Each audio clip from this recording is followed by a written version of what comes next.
हर दिन आपको 10 ब्रेकिंग बोलनी होती थी प्रेयर में। तो वहाँ से मेरा मीडिया का स्टार्टिंग हुई। फिर धीरे धीरे टीचर ने, परिवार ने, सब ने पुश किया कि भाई नहीं, तुम थोड़ा तेज़ भी बोलते हो और आवाज़ सही है, कड़क आवाज़ है, तो आगे करियर हो सकता है इसमें। कि पत्रकारिता का भी कोई धर्म होता है, पत्रकार का धर्म है राष्ट्रीयता। जरूरी नहीं कि काला अक्षर हमेशा काला ही लिखे। तो वो वाली चीज़ है कि पत्रकारिता अगर आप हो और आप राष्ट्रवादी नहीं हो तो फिर कोई फायदा नहीं है उस पत्रकारिता का। निगेटिव चीज़ें बोल देते हैं कि यार कुछ नहीं हो पाएगा, क्या है, तुम एंकर नहीं बन पाओगे, तुम रिपोर्टर नहीं बन पाओगे, तुमसे नहीं हो पाएगा, कुछ और कर लो। ऐसा नहीं है, बन पाओगे, क्यों नहीं बनोगे यार? जब वो लोग बन गए तो तुम क्यों नहीं बनोगे? हम भी बनेंगे, तुम भी बनोगे, सब बनोगे। लेकिन टाइम मांगता है, जर्नलिज्म टाइम मांगता है। नाइम क्या है, मतलब बोलते हैं नहीं कि वो रस के आसमान है। रस के आसमान मतलब आसमान से भी खूबसूरत, इस प्रकृति से भी खूबसूरत। तो चीज़ें चलती रही, लोग मिलते गए, कारवा बनता गया। वही वाला बात हो गई कि हेलो, हे, हाय सुन के तो नहीं आती, लेकिन जब भी कोई कहेगा जय हिंद, शुभारती तेरी याद आएगी। जय हिंद। स्वागत है आपका सुभारती डायरीज के इस नए एपिसोड में। आज हम लेकर आए हैं एक खास बातचीत एक ऐसे व्यक्तित्व के साथ जिन्होंने पत्रकारिता, रचनात्मकता और राष्ट्रभक्ति को अपने जीवन में एक नई पहचान दी है। अगर आप भी मीडिया या पत्रकारिता में अपना करियर बनाना चाहते हैं तो ये एपिसोड आपके लिए बेहद खास होने वाला है। आज हमारे साथ हैं रोहित चौधरी जी, जिन्होंने सुभारती विश्वविद्यालय में पत्रकारिता की पढ़ाई की और अपने करियर की शुरुआत टेलीविजन मीडिया से की। News one India, India news, news x, news India जैसे प्रतिष्ठित चैनलों के साथ कार्य करने के बाद अपने देश की प्रमुख न्यूज एजेंसी एएनआई के साथ भी लंबा अनुभव प्राप्त किया और वर्तमान में आप नेटवर्क 10 में इनपुट हेड के पद पर अपनी महत्वपूर्ण जिम्मेदारियां निभा रहे हैं। रोहित जी, आपका इस पॉडकास्ट में हार्दिक स्वागत है। रोहित जी, आपके इस पूरे सफर को अगर हम देखें तो इसमें जुनून, मेहनत और एक स्पष्ट उद्देश्य तीनों की झलक मिलती है। आपका बचपन से लेकर आज तक का सफर ना सिर्फ प्रेरणादायक है बल्कि आज के युवाओं के लिए एक दिशा भी देता है। तो चलिए इसी खूबसूरत यात्रा को शुरुआत से समझने की कोशिश करते हैं। रोहित जी, जैसा कि हम जानते हैं आपका बचपन से ही जर्नलिज्म, म्यूजिक और राइटिंग के प्रति गहरा रुझान रहा है। क्या आप हमें बताना चाहेंगे कि ये इंटरेस्ट कैसे डेवलप हुआ और इसमें आपके फैमिली या स्कूल का क्या कंट्रीब्यूशन रहा? बिल्कुल, बचपन से जो आपका परिवेश होता है, आपका परिवार, आपका स्कूल, आपके दोस्त, आपका आसपास का माहौल आपके जीवन पे बहुत गहरा प्रभाव डालते हैं। स्कूल टाइम से ही, जब मैं फिफ्थ, सिक्स, सेवन्थ या एट्थ क्लास में था स्कूलिंग टाइम में, तो सुबह से जब प्रेयर होती थी तो प्रेयर में आपकी पोएट्री वगैरह, डेली आपको एक पोएट्री प्रेजेंट करनी होती थी प्रेयर में, और डेली 10 न्यूज़ आपको बोलनी होती थी, जो हर दिन की ब्रेकिंग होती थी प्रेयर टाइम में ही। मतलब ऐसे बहुत सारे प्लेस बोलनी, प्रेयर करनी, कमांड करनी। तो उस टाइम से ही उसमें मैं ढला पूरा। और जो हर दिन आपको 10 ब्रेकिंग बोलनी होती थी प्रेयर में। तो वहाँ से मेरा मीडिया का स्टार्टिंग हुई। फिर धीरे धीरे टीचर ने, परिवार ने, सब ने पुश किया कि भाई नहीं, तुम थोड़ा तेज़ भी बोलते हो और आवाज़ सही है, कड़क आवाज़ है, तो आगे करियर हो सकता है इसमें। फिर धीरे धीरे चीज़ चलती रही विद फ्लो। आफ्टर 12th मैंने फिर सुधारती अगर, तो चीज़ें मतलब चलती रही साथ साथ। तो sir, what make you feel कि आपको सुभारती में एडमिशन लेना है और उसी के साथ साथ यहाँ के इन्वायरमेंट ने आपको कैसे इम्पेक्ट करा, आपकी क्रिएटिवनेस को कैसे इम्पेक्ट करा? आपका क्वेश्चन बिल्कुल सही है। आफ्टर 12th, जब मेरी 12th हुई तो मैं कॉलेज ढूंढ रहा था जर्नलिज्म के लिए कि मैं कहाँ जाऊँ, कौन सा कॉलेज बेहतर होगा। तो मेरी बहन यहाँ मेडिकल कॉलेज में उस टाइम पे थी, सुभारती मेडिकल कॉलेज में। तो मेरी बहन ने मुझे बोला कि आप सुभारती ज्वाइन कर सकते हो। सुभारती में खुद का रेडियो भी है और खुद का चैनल भी है, तो आगे जॉब के लिए भी आपको दिक्कत नहीं होगी रोहित। तो अगर आप चाहो तो एक बार आके विजिट कर सकते हो आप सुभारती। तो मैं ऐसे ही अपनी बहन के साथ एक बार आया, मैं सुभारती में पूरा घूमा, पूरा कैंपस मैंने देखा। तो मुझे यहाँ के मतलब अच्छा लगा। मतलब आपको एक एक बोर्ड, आपका एक एक पेड़, आपका एक एक गेट, मतलब हर उसके नाम, और किसी शहीद के नाम पे या किसी ऐसे इंसान के नाम पे जिसने कुछ देश के लिए किया हो। मुझे यहाँ का मतलब इन्वायरमेंट मतलब बहुत अच्छा लगा। फिर मैं मतलब फैमिली को मैंने बोला कि भाई सुभारती करता हूँ ज्वाइन। फिर बाद में आके यहाँ एडमिशन लिया, चीज़ फिर चलती रही। आपकी क्रिएटिवनेस को यहाँ पर कैसे बढ़ावा मिला? आपको कैसे पता चला कि आपको इन फ्यूचर जर्नलिज्म में भी क्या करना है? सुभारती मुझे आज भी याद है, 3 अगस्त को मेरा सुभारती में मतलब पहला दिन था जब मैं पहली बार आया, 3 अगस्त 2016। और 15 अगस्त को इंजीनियरिंग कॉलेज में कोई इवेंट था, मतलब 15 अगस्त वाला इवेंट। तो कॉलेज में बोला गया कि भाई इवेंट है, कुछ परफॉर्म करना होगा। मैं भी बिल्कुल नया नया था, इतना मुझे था भी नहीं कि मतलब करना क्या है, कैसे करना है। तो डॉक्टर धर्मेंद्र सिंह उस टाइम पे मेरे डीन थे कॉलेज के। तो बोला गया कि भाई थिएटर करना है आपको। मैंने कहा ठीक है, मुझे बचपन से मतलब इन चीज़ों का शौक रहा है, थिएटर वगैरह करने का। मैंने कहा ठीक है करते हैं भाई। तो मेरे जो सीनियर थे उन सब ने टीम बनाई, मैं भी टीम में चला गया। तो 3 अगस्त को मेरा पहला दिन था कॉलेज में, और 15 अगस्त को मैंने थिएटर प्ले किया था, मतलब 10-12 दिनों में कॉलेज में। तो वहाँ से फिर थिएटर की शुरुआत हुई, फिर धीरे धीरे चीज़ें चलती रही, फ्लो में आती रही चीज़ें। तो 15 अगस्त को जब मैंने थिएटर किया, मतलब खूब सारी तालियां पड़ी। लो कॉलेज में क्या है, भारती में ऊपर नीचे ऐसे फ्लोर बने हुए हैं, तो चारों तरफ आपके लोग होते हैं उसमें कि भाई ऐसे देख रहे हैं, सब लोग तालियां बजा रहे हैं। तो वहाँ से वो चीज़ें चल पड़ी। फिर धीरे धीरे हर दिन थिएटर होने लगा कॉलेज में, जगह जगह कॉलेज में जाने लगे, बाहर भी जाने लगे, अदर कॉलेज में पार्टिसिपेट करने लगे, फर्स्ट प्राइज़ मिलने लगे, जीत के आने लगे, पैसे भी मिलने लगे। और उस टाइम पे क्या था, सुभारती मतलब सुभारती में सारी फैकल्टी और मतलब मोस्टली सुभारती कॉलेज के बच्चे मुझे जानते थे कि हाँ ये लड़का है, रोहित नाम है, और ये थिएटर करता है, वहाँ ऐसे करता है। मतलब सब लोग जानते थे मुझे उस टाइम पे कॉलेज में, पूरी यूनिवर्सिटी में खासकर। फिर मांगल्य में होता था, मांगल्य में मतलब खड़ा होकर स्टेज पे वो चीखना चिल्लाना, मतलब मज़ा आता था उस काम में। फिर धीरे धीरे चीज़ें चल पड़ी, फिर चलते रही विद द फ्लो। तो सर, जैसे कि आपने थिएटर के बारे में बताया, तो आपने मैं रावण हूँ, देश की संतान और शहीद जैसे नाटकों में शानदार एक्टिंग करके नेशनल लेवल पर फर्स्ट प्राइज जीता है। इन एक्सपीरियंस ने आपको जर्नलिज्म के लिए किस तरह प्रिपेयर किया? थिएटर से आपको मतलब एक तो आपका मतलब ऑडियंस के सामने आके परफॉर्म करना, वो सारी चीज़ें क्या है, आप मतलब बिल्कुल ब्लर नहीं हो जाते। जैसे आप कहीं ऑडियंस में गए एकदम से ब्लर पड़ गए, रिपोर्टिंग के टाइम पे जैसे आप कहीं रिपोर्टिंग कर रहे हो, आपके सामने बहुत सारे लोग खड़े हैं, तो आपको परेशानी नहीं होगी, क्योंकि थिएटर के आपको एक मंच देता है बोलने का, सुनने का, समझने का, और परफॉर्म करने का। आपको अपने एक्सप्रेशन कैसे जाहिर करने हैं, वो सब चीज़ें मांगल्य में हम करते थे। अब सुभारती का ऑडिटोरियम मतलब मेरे हिसाब से पश्चिम का सबसे बड़ा ऑडिटोरियम सुभारती का होगा। अब सामने आपके 5,000 लोग बैठे हैं, उनके सामने परफॉर्म करना मतलब अपने आप में आपकी वो झिझक निकाल देता है बोलने की, अब परफॉर्म करने की, वो सारी चीज़ें। अब फिर सुभारती आया, फिर थिएटर से जुड़ा, धीरे धीरे चीज़ें चढ़ने लगी। बाहर कॉलेजों में जाते थे करने। फिर एक बार मैम ने बोला, शायद शैल्या मैम ने बोला, या किसी मतलब ऊपर से ऑर्डर आए कॉलेज को कि भाई नैक का इंस्पेक्शन आने वाला है। शायद उस टाइम पहली बार नैक आया था कॉलेज में कि भाई नैक की ग्रेड मिलेगी सबको। तो सब चिंतित थे कि भाई क्या ग्रेड मिलेगी नैक की, कैसे होगा। तो ऊपर से ऑर्डर आया कि आपको परफॉर्म करना पड़ेगा, और मतलब कुछ भी एक बेस्ट आपको एक प्ले करना होगा मांगल्य में। तो मेरी टीम को जिम्मेदारी मिली कि कोई एक परफॉर्म करना है आपको नैक के लिए, और नैक की टीम रहेगी सामने, पूरा कॉलेज रहेगा। तो हमने बहुत मतलब बहुत ज़बरदस्त परफॉर्म किया था, और नैक की टीम खड़े होकर हमारी ताली बजाई थी उस टाइम पे, नैक की टीम ने भी। तो चीज़ें चलती रही, लोग मिलते गए, कारवा बनता गया। बहुत ही खूब। जैसा कि हम जानते हैं कि सुभारती के अंदर राष्ट्रभक्ति की पूरी पूरी भावना है, तो जय हिंद जैसे नारों और दीप तू चलाता चल जैसे गानों ने, देशभक्ति के गानों ने आपको कैसे प्रेरित करा? स्वार्थी में जैसे आप एंट्री लेते हैं ना, तो मतलब मेन गेट से आपको राष्ट्रभक्ति देखने को मिलती है अंदर आती है। धन सिंह कोतवाल आपका स्टार्टिंग में गेट है।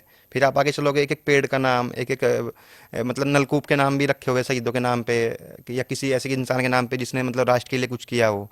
फिर रानी लक्ष्मीबाई गेट, हर बिल्डिंग का अलग नाम। फिर कॉलेज का नाम गणेश शंकर विद्यार्थी। गणेश शंकर विद्यार्थी जी ने मतलब पत्रकारिता को जीवित किया है इंडिया में, और स्वतंत्रता टाइम पे उनकी पत्रकारिता कैसे कैसे क्या चीज़ें हुई पूरी। मतलब अगर आप सुभारती में आए और आप राष्ट्रीय से न जुड़े तो मतलब हो ही नहीं सकता। मैं तो आज भी मतलब जहाँ भी नौकरी करता हूँ या मिलता हूँ अपने दोस्तों से, सबको बोलता हूँ कि जिंदगी में मतलब एक बार खुद भी और अपने बच्चों को भी आप एक बार कैंपस जरूर दिखा के लाओ सुभारती का।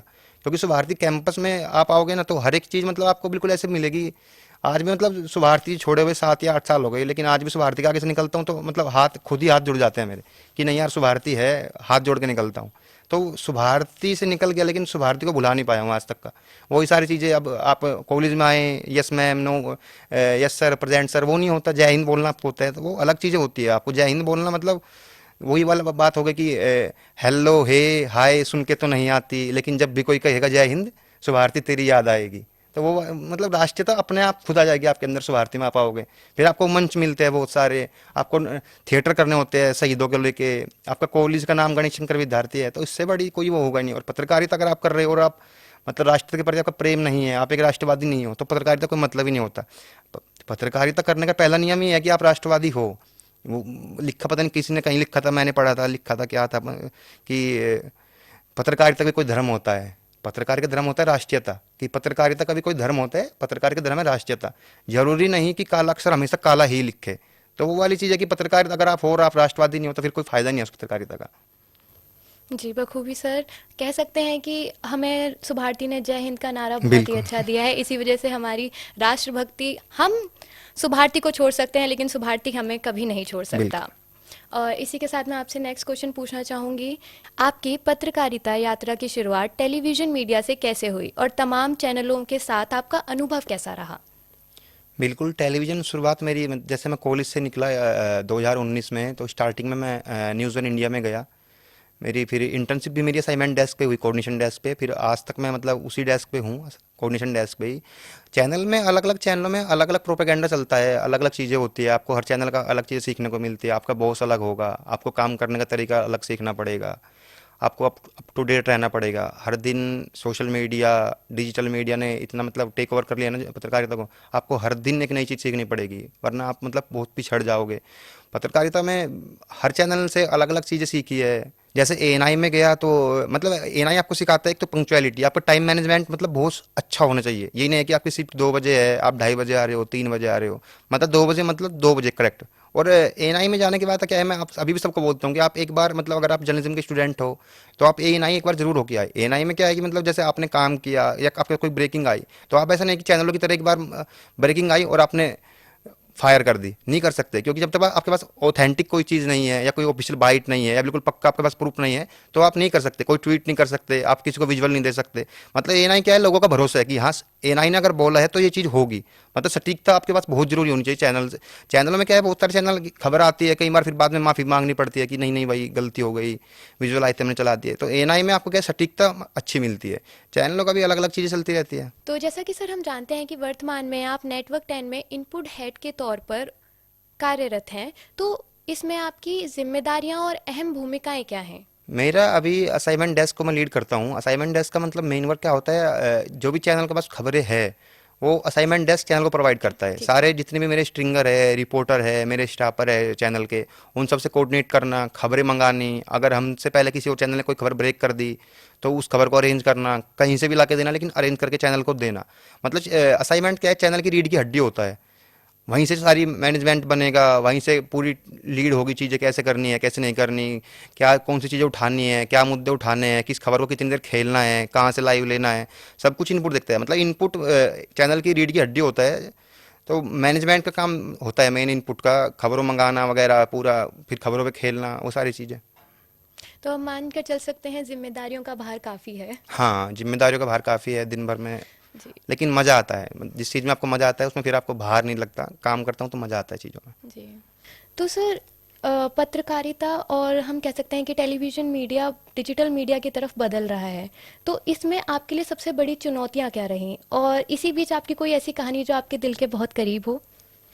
डिजिटल मीडिया के आने से मतलब कुछ चीज़ें अच्छी भी है। डिजिटल मीडिया के आने से क्या है, आपके लिए मतलब बहुत सारे प्लेटफॉर्म ओपन हुए हैं। जैसे कोई नए बच्चे हैं जो अभी जन्मदिन करके निकले, वैकेंसीज बहुत सारी है। अब डिजिटल में क्या है, अलग अलग चीज़ें होने लगी है, रील्स वगैरह, पॉडकास्ट वगैरह, और अलग अलग चीज़ें, ब्लॉगर वगैरह। तो मतलब जॉब के बहुत सारे ऑप्शन आपको मिल जाएंगे डिजिटल मीडिया में। लेकिन डिजिटल मीडिया में एक थोड़ी चीज़ें हुई है। पहले क्या था, प्रिंट मीडिया था। प्रिंट मीडिया में क्या है, प्रिंट मीडिया जैसे आपने कोई अखबार पढ़ा तो आज भी लोग प्रिंट पे यकीन करते हैं कि हाँ यार अखबार ने लिखा है सच होगा। फिर उससे थोड़ा कम, मतलब प्रिंट के बाद इलेक्ट्रॉनिक पे थोड़ा लोगों का विश्वास कम हुआ कि यार बोलते रहते हैं तो कुछ नहीं है। डिजिटल पे उससे भी कम हो गया। अब क्या है, जॉब है लोगों के पास, जॉब ऑफर हो रही है, बच्चों को भी जॉब मिल रही है, लेकिन हम अपनी सटीकता न्यूज़ की खोते जा रहे हैं दिन पे दिन। सर हमारा मानना है जैसे कि सोशल मीडिया की बात करी जाए तो टिकटॉक एकदम से बंद हो गया था, जिसकी वजह से काफ़ी लोग अफेक्ट हुए थे, इन्फ्लुएंसर्स अफेक्ट हुए थे। तो इन फ्यूचर कोई और सोशल मीडिया प्लेटफॉर्म बंद होता है तो आपकी क्या राय है उस पर कि हमें और किन चीज़ों पर ध्यान देना चाहिए? हमें सिर्फ एक चीज़ पर रिलीवेंट रहना चाहिए या हमें साइड हसल भी देखकर चलने चाहिए? नहीं, बिल्कुल एक चीज़ पे बिल्कुल निर्भर नहीं रहना चाहिए। अगर आप डिजिटल मीडिया में भी है तो आपको थोड़ा बहुत प्रिंट का भी नॉलेज होनी चाहिए, थोड़ी बहुत टेलीविज़न की भी नॉलेज होनी चाहिए, ताकि आप एक चीज़ पे निर्भर ही ना रहे। टिकटॉक वगैरह बैन होने का तो वो तो गवर्नमेंट की चीज़ है, उसमें मुझे नहीं पता क्यों बैन हुई, क्या हुआ कैसे हुआ। लेकिन हाँ, ये है कि निर्भर एक चीज़ पे न हो आप। और बहुत सारे आपके पास ऑप्शन है, थोड़ा बहुत बाकी चीज़ों को भी आप एक्सप्लोर करना चाहिए। तो सुभारती विश्वविद्यालय में मौजूद छात्रों के लिए आप कोई खास संदेश देना चाहेंगे, पत्रकारिता से रिलेटेड या फिर राष्ट्रभक्ति से रिलेटेड? सो भारती में जितने भी बच्चे हैं पत्रकारिता के, उनसे मैं इतना कहूँगा कि बी काम, आप शांत रहे, सरल रहे। जितना आप सरल रहेंगे तो उतना जीवन आपको अच्छा लगेगा। और खूब सारा पढ़िए, क्योंकि किताबें आपसे वापसी में कुछ भी नहीं मांगती, और आपको इतना देती है कि आप यहाँ बैठ सको, आप तर्क वितर्क कर सको, आप कहीं जाके बोल सको, अपनी बातें रख सको। और वो आपको इतना कुछ देती है और फिर किसी दिन किसी रद्दी के भाव चली जाएगी। तो मतलब खूब सारा पढ़िए, खुश रहिए और शांत रहिए, बोलिए कम, सुनिए ज़्यादा, बस इतना। तो सर जर्नलिज्म के फील्ड में हमारे पास क्या टेक्निकल स्किल्स होनी चाहिए इसी फील्ड में आगे बढ़ने के लिए? जर्नलिज्म फील्ड में टेक्निकल स्किल ऐसा कुछ नहीं है कि आपके पास कोई प्रॉपर एंकरिंग आनी, मतलब बहुत सारे जर्नलिज्म में ऐसा नहीं कि आप सबको एंकर ही बनना है, बहुत सारे फील्ड, आप रिपोर्टिंग कर सकते हो, आप आउटपुट डेस्क पे जा सकते हो, अगर आपको लिखने का शौक है तो आप खबरें लिख सकते हो, अगर आपको एडिटिंग का शौक है आप एडिटिंग कर सकते हो, ग्राफिक्स का शौक है तो आप ग्राफिक्स जा सकते हो, अगर आपको रील्स बनाने का शौक है तो रील्स बना सकते हो, मेरी तरह मैनेजमेंट का शौक है तो आप कोऑर्डिनेशन ज्वाइन कर सकते हो, कैमरामैन कैमरा काम कर सकता है। ऐसा नहीं कि सबको एंकर ही बनना है, जिसका जिस चीज़ में शौक है, जो चीज़ इसको अच्छी आती है, वो उसी फील्ड में अपना फ्यूचर देख सकता है और बना भी सकता है। तो सर लेकिन आपको क्या है, जर्नलिज्म में आपको रुकना बहुत ज़रूरी है। जर्नलिज्म टाइम मांगता है आपका, ऐसा नहीं है कि आप आपने कॉलेज किया, आपने किसी कोई अपने चैनल ज्वाइन किया, 2 महीने 3 महीने 6 महीने आप रुके, आपको लगा कुछ हो नहीं रहा है, यार घर वापस चलो। एक बार अगर आप घर वापस गए तो वापसी सबसे कठिन है, वापसी फिर नहीं हो पाएगी। जर्नलिज्म में आपको बना रहना पड़ेगा। आप जर्नलिज्म को टाइम दोगे तो जर्नलिज्म आपको टाइम देगा, समय आएगा आपका भी एक दिन, लेकिन मतलब जल्दी मत छोड़ो कोई भी चीज़। ऐसा नहीं है कि मतलब नहीं आएगा, यार इतने सारे लोग कर रहे हैं, इतने सारे एंकर है, बड़े बड़े स्टार है, तो आप क्यों नहीं बन सकते? आप भी बन सकते हो, बहुत सारे बच्चे बन सकते हैं। ऐसा नहीं है कि निगेटिव चीज़ें बोल देते हैं कि यार कुछ नहीं हो पाएगा, क्या है, तुम एंकर नहीं बन पाओगे, तुम रिपोर्टर नहीं बन पाओगे, तुमसे नहीं हो पाएगा, कुछ और कर लो। ऐसा नहीं है, बन पाओगे, क्यों नहीं बनोगे यार? जब वो लोग बन गए तो तुम क्यों नहीं बनोगे? हम भी बनेंगे, तुम भी बनोगे, सब बनोगे। लेकिन टाइम मांगता है, जर्नलिज्म टाइम मांगता है, आपको टाइम देना पड़ेगा। जल्दबाजी में कुछ नहीं होगा। अब जर्नलिज्म ऐसा फील्ड है, आपको गॉड फादर मिल गए, जैसे आपको कोई जानने वाला है, उसने आपको जॉब दिला दी, लेकिन उस पद पे बन रहना क्योंकि बड़ा मुश्किल है। आपको जर्नलिज्म में हर दिन खुद को साबित करना होता है, हर दिन आपको नई खबर पे खेलना कैसे है, क्या चीज़ें प्रोवाइड करनी है, कहाँ से लाइव प्रोवाइड करना है, किस नेता को बैठाना है, किसका फ़ोन पैच करना है, किसका इंटरव्यू कंडक्ट करना है। मतलब आपको हर दिन कुछ नया सीखना पड़ेगा और हर दिन आपको साबित करना पड़ेगा कि हाँ मैं हूँ। अगर आप एक दिन भी नहीं साबित कर पाए तो पुरानी चीज़ें खत्म, लोग पुराना भूल जाते कि भाई तुमने कल क्या किया था। हर दिन आपको साबित करना पड़ेगा और आपको टाइम देना पड़ेगा जर्नलिज्म में। आप टिके रहोगे तभी आगे बढ़ पाओगे, अगर आप निकल गए तो फिर वापसी सबसे मुश्किल है पत्रकारिता में। सर ये बहुत ही पॉजिटिव एटीट्यूड था और एक मैसेज जो हमारे सुभारती के छात्रों के लिए है। खूब सारा पढ़िए, खूब सारा पढ़िए और शांत रहिए और सरल रहिए। तो सर अब इसी के साथ मैं जानना चाहूँगी कि आपके आगे के लक्ष्य क्या हैं और आप किस चीज़ की ओर बढ़ रहे हैं? अभी तो नेटवर्क 10 में इनपुट हेड हूँ। अब आगे का तो ऐसा कुछ नहीं सोचा कि भाई आगे कहाँ जाएंगे, विद द फ्लो चल रहा हूँ कि भाई जो भी किस्मत में होगा। हाँ कुछ किताबें लिख रहा हूँ, कुछ पोएट्री वगैरह लिख रहा हूँ, तो हो सकता है आने वाले टाइम में कुछ एक दो बुक अपने निकाल लूँ, लेकिन अभी चल रहा है बस चीज़ें। तो सर आप अपनी जो आप किताब लिखने की सोच रहे हैं उनमें से कोई पोइट्री सुनाना चाहें और खास करके कोई एक मैसेज देना चाहें जो आप डेडिकेट करते हो हमारी सुभारती यूनिवर्सिटी में किसी ऐसी अथॉरिटी को जिससे आप इम्प्रेस्ड हों? भारती में सबसे ज़्यादा इम्प्रेस तो शैल्या मैम से ही हुआ हूँ। उनको बिल्कुल माँ की तरह मानता हूँ अपनी, और हमेशा बातचीत भी होती रहती है। तो उनके लिए कुछ लिखा था उनके बर्थडे के दिन, तो वही सुना देता हूँ आपको कि सहयोग मार्गदर्शन प्रेम अवसर उन्नति। शुभारती आने के बाद इन शब्दों को मेरे जीवन में चरितार्थ करने वाले आप रहे। आपको गुरु कहूँ, शिक्षक कहूँ, या एक कुशल प्रशासक कहूँ, एक अच्छी माँ, या फिर एक प्रेरणा स्रोत। आपने मैंने आपको हर भूमिका बखूबी निभाते देखा है। ये जन्मदिन हमेशा की तरह आपके लिए शुभ हो, मंगलमय हो। आप जैसे हो वैसे हमेशा बनी रहे। सैकड़ों उपलब्धियों के बाद भी ज़मीन से जुड़ी आपकी शख्सियत, आपकी ये पहचान हमेशा बनी रहे। और सबसे ज़रूरी, मानवीय क्षमता से अधिक भाग दौड़ के बीच आपका स्वास्थ्य ठीक रहे, आप स्वस्थ रहे, मस्त रहे, चुस्त दुरुस्त तंदुरुस्त रहे, और हमेशा से थोड़े कम व्यस्त रहे, ताकि आपका कुछ समय हम जैसा को भी मिल सके। आपको जन्मदिन की ढेरों शुभकामनाएं मैम। अंतर्मन से सम्मान और चरण स्पर्श। बहुत खूब। अगर मैम यहाँ होती तो वो भी आपको तालियों से प्रेज अप करती क्योंकि हमारी मैम हैं ही इतनी अच्छी और हम ये बात बिल्कुल भी नहीं झुटला सकते कि मैम जहाँ भी रही हैं, जो भी उनकी पोजीशन रही है, whether it's in as an CEO या फिर as a family member, ma'am ने हर जगह अपनी अच्छी पहचान बनाई है। मैम क्या है, मतलब बोलते नहीं कि वो रस के आसमान है। रस के आसमान मतलब आसमान से भी खूबसूरत, इस प्रकृति से भी खूबसूरत। खूबसूरत मतलब दिल से खूबसूरत, और बाई सोल खूबसूरत, उनका नेचर, और मतलब उनकी बातें, मतलब उनकी मुझे बहुत सारी बातें याद है। जब मुझसे उन्होंने पहली बार बात किया, आज तक मुझे मेरे पास वो भी स्क्रीनशॉट रखा है, जब मेरे पास उनका पहली बार मैसेज आया कि बच्चे कैसे हो तुम, वो भी याद है। सुभारती में एक बार मैं थिएटर कर रहा था, तो आवाज़ मेरी मतलब बहुत कड़क आवाज़ थी, बिना माइक के भी पूरे मॉनिटर में आवाज़ गूंजती थी मेरी जब चिल्लाता था। तो मैम ने मुझसे एक बार बुला के पूछा कि क्या खा के पैदा किया था तेरी माँ ने। मतलब बहुत सारी चीज़ें मैम की है। तो मैम का बर्थडे था एक बार कॉलेज में, जब मैं शायद सेकंड या थर्ड ईयर में था। तो डीन सर ने बोला कि मैम को इनवाइट करके आओ, मैम का केक कटिंग करेंगे अपने कॉलेज में, मास कॉम डिपार्टमेंट में। तो मैं और एक दो मेरे दोस्त वगैरह मैम को इनवाइट करने गए। तो मैम ने कहा ठीक है मैं आऊँगी, कल बर्थडे तुम करो मैं आऊँगी। तो फिर अगले दिन हमने केक वगैरह मंगाया, पूरी फैकल्टी वगैरह ने, मैम को हम लेने चले गए मैम के ऑफिस में। मैंने कहा मैम चलिए। अब यूनिवर्सिटी की सीईओ पूरी ओनर, इतनी सारी चीज़ें, मैंने सोचा भूल भूल गई होगी। कह रही मैं तैयार बैठी हूँ तुम लोग लेट आए। मैंने कहा चलो, अब मैंने तो अभी गाड़ी से जाएगी, अब मैं भाई सीईओ मैम, तो मैंने गाड़ी से जाएगी। कह रही नहीं नहीं पैदल चलते हैं ना, तुमसे नहीं चला जाएगा तो तुम गाड़ी में आओ, मैं पैदल चलती हूँ। मैंने कहा नहीं नहीं मैम पैदल चलेंगे। तो मतलब उनकी बहुत सारी चीज़ें ऐसी बिल्कुल जुड़े हुए ज़मीन से एक एक चीज़ें। फिर अब हमारा कॉलेज था 5th फ्लोर पे, अब 5 मंजिल चढ़ना मतलब हमसे नहीं चढ़ जाता था उस टाइम पे। हम सोचते थे यार लिफ्ट आ जाए लिफ्ट आ जाए। मैंने कहा मैम लिफ्ट से, कह रही पागल है क्या, सीढ़ियों से चलेंगे। तो वो अच्छी है, मतलब उनके जैसा तो कोई भी नहीं है, रस के बहुत, आसमान है। मैं और भी रस, एग्री करती हूँ कि शैला हाँ मैम बहुत ही अच्छी हैं। और उन्होंने हमेशा अपने बच्चों को सच में अपने बच्चों की तरह रखा है, एज हाँ। अ स्टूडेंट्स की तरह नहीं। और अंत में मैं चाहूंगी कि आप हमारे दर्शकों के लिए कोई एक प्रेरणादायक संदेश दें सर। दर्शकों के लिए तो नहीं कोई संदेश, मैं इतना बड़ा नहीं हुआ कि मैं कोई संदेश दूं, लेकिन हाँ जल्द के बच्चों को बोलता हूँ कि अपने टीचर से बहुत लगाव रखिए, उनका बहुत सम्मान कीजिए।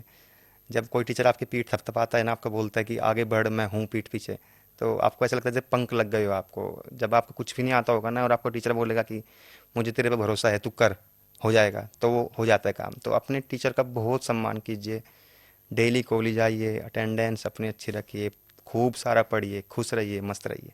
धन्यवाद रोहित जी, आपने अपने विचार और अनुभव हमारे साथ साझा करे। और दोस्तों, अगर आपको यह बातचीत पसंद आई हो तो वीडियो को लाइक करें, कमेंट करें और चैनल को सब्सक्राइब करना ना भूलें। मैं हूं भावना, मिलते हैं अगले एपिसोड में सुभारती डायरीज में। तब तक के लिए जय हिंद।